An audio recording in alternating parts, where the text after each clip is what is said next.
relate directly to the content and performance standard and competency. Tingnan po yung naka-red. Yung binibigyan po ng emphasis. Align with the curriculum. Okay.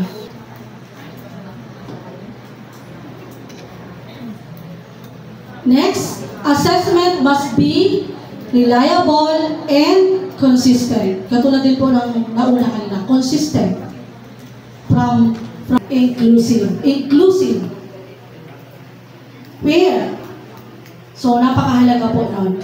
So, ito kahapon may learners and teachers. Huwag naman po doon manageable for teachers only. Lagi po demonstrate their achievements. Okay po.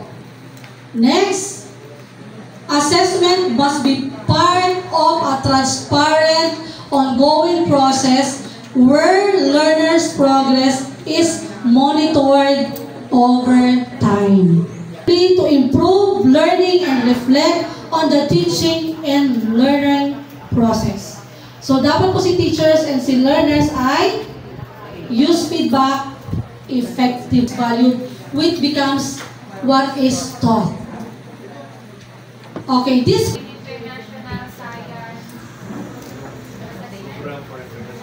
okay, what is meant by PISA? Narinig ko si ma'am. Sino nga ito? Sorry lang po. Tayo po nga, ma'am. Si Ma'am Lisel. Okay.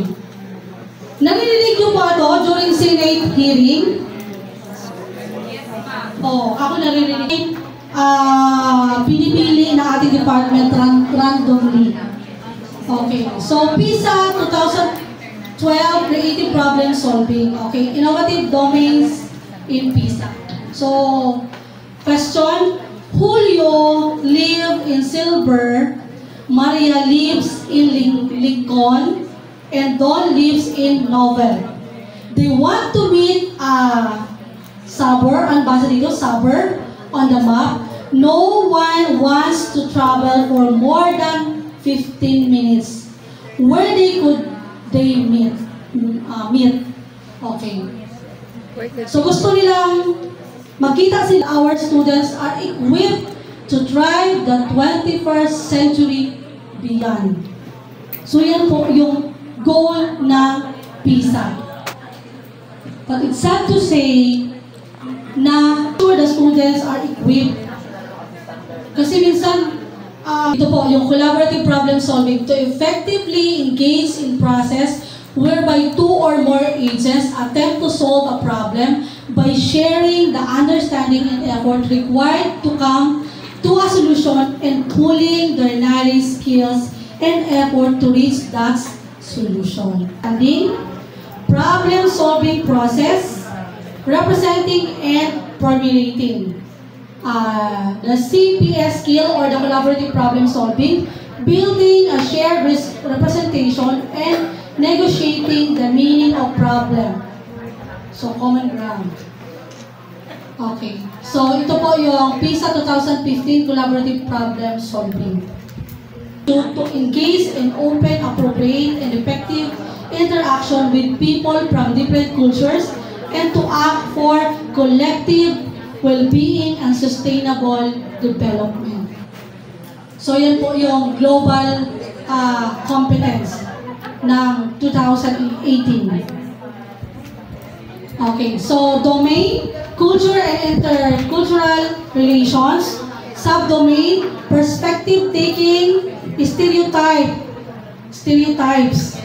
discrimination, and intolerance. Cognitive process, identify and analyze multiple perspective. Cognitive sub-process, recognizing perspective and world views. Okay. Productively in generation, evaluation and improvement of ideas that can result in original and effective solutions. Advance in knowledge and impactful impressions of imagination. So, di ba yung creative thinking? This is self-regulated learning. Monitoring and control of the one's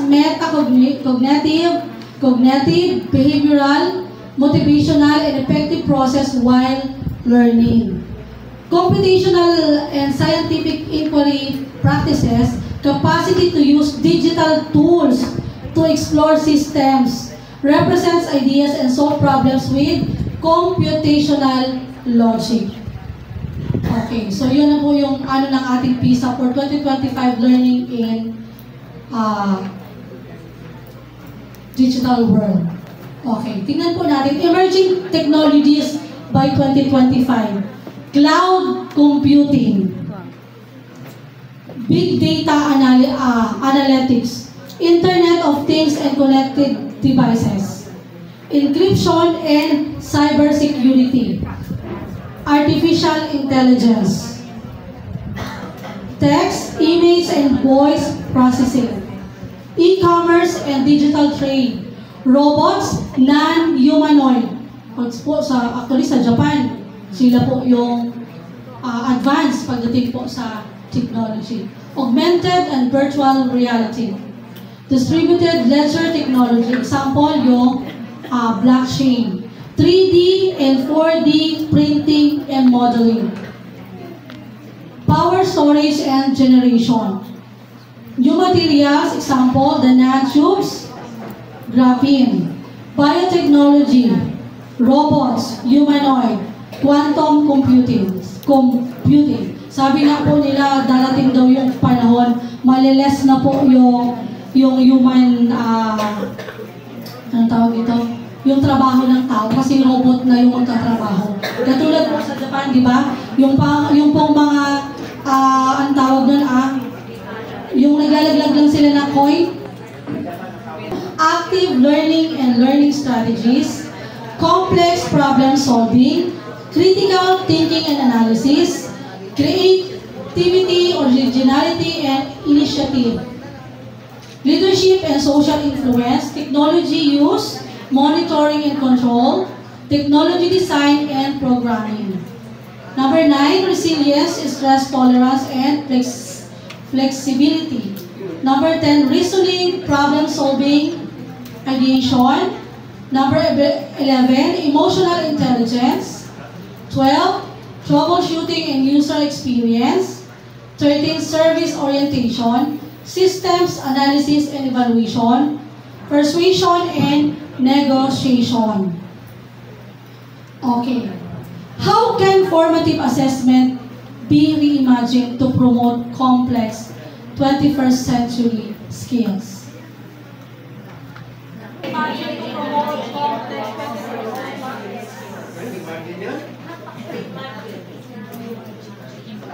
Imagine daw, imagine mo. Magaling daw si Sir Robert sa imagination. How can formative assessment be imagined to promote complex 21st century? Ay, mag-imagine na tayo. So, ma'am, yung formative assessment, maraming klase nga. No? So, sa pagitan ng formative assessment, formative to written ba ito ma'am? Written. Makikita natin, para sa diagnostic, parang malapit na doon. So, sa pagitan nito, makikita natin kung saan tayo pupunta. Alam natin kung ano ang bibigyan natin doon sa ating mga estudyante. Makakapasit. Actually, ma'am, itong assessment, no, hindi lang dapat ang mga teacher ang ina-assess, ang mga bata ang ina-assess natin.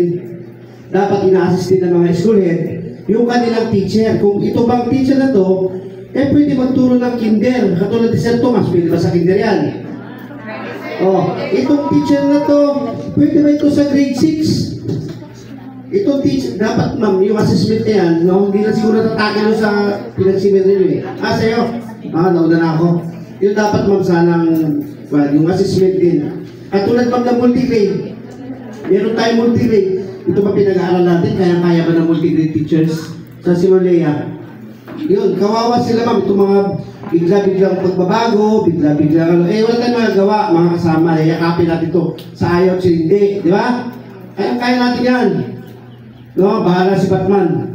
So yun nga ma'am, yung formative assessment, dapat meron tayong lagi yan, meron tayong lagi formative assessment. Saka hindi lang formative, hindi lang formal, pati informal. Yung tingin mo lang sa bata, kaya ba ng bata yan? Madali mag-assess sa bata eh, di ba? Kita mo agad, yung bata ito, kaya bang itong tinuturo ko, yung bata eh, nasa likod, takbo ng takbo, hindi nakikinig. Paano mo i-assess yun? So ito nga, sa written, isa yan sa pamahalaan para malaman natin kung anong gagawin natin sa mga mga bata, mga anak natin. No? Mahalin po natin yung ating mga estudyante. Kahit ano sila, i-assist ninyo at bigyan nyo ng tama. Yun lang ma'am, nakiri ang gabihan mo.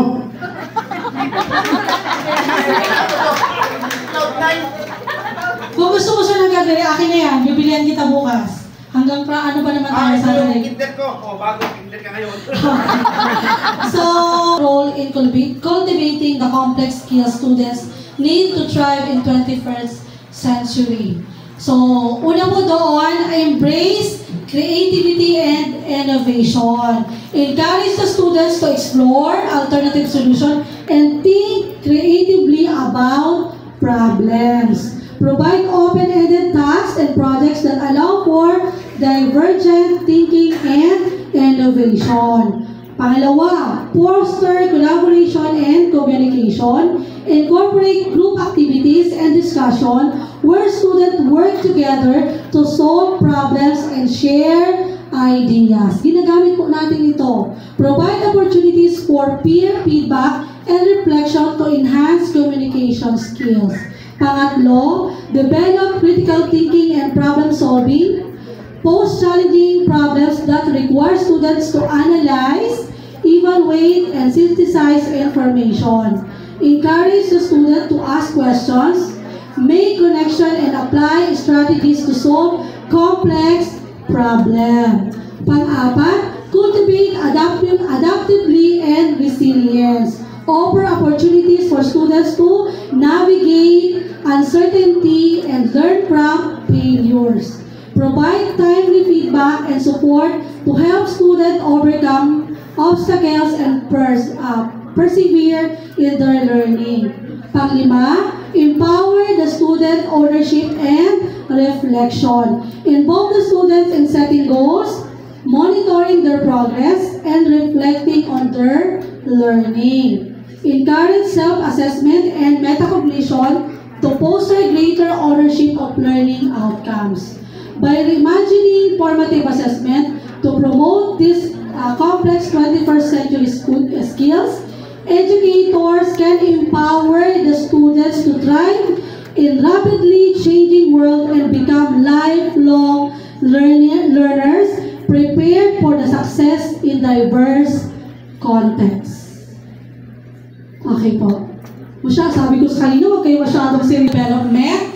In education, understanding and assessing student developmental levels are the key to effective teaching and learning practices. Debit Order number 8 series of 2015 is at the heart of this assessment framework is the recognition and deliberate consideration of the learner's zone proximal development. Okay.